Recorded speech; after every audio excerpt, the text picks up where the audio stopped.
बाळा, आमचीच आठवण काढत होतास ना, त्यामुळेच तर आम्ही प्रकट झालो. अरे मायबाप मानतोस ना आम्हाला, मग तुला पैशांची गरज असताना सांगायचं ना. कोणापुढेही हात पसरू नकोस. लोक 2-4 हजारांची मदत करतीलही, पण तुझ्या मागे सर्वांना तुझी मजबुरी हसत सांगतील. आता तुला कोणापुढे हात पसरण्याची वेळच येणार नाही. तू आजपर्यंत भरपूर दुःख सहन केलंस. लवकरच तुझ्या रडक्या भाग्यात सुखाचे दिवस येतील.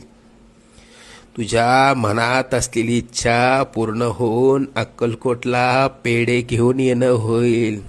येशील ना आम्हाला भेटायला अक्कलकोटला? सगळं मनासारखं होईल. निश्चिंत राहा.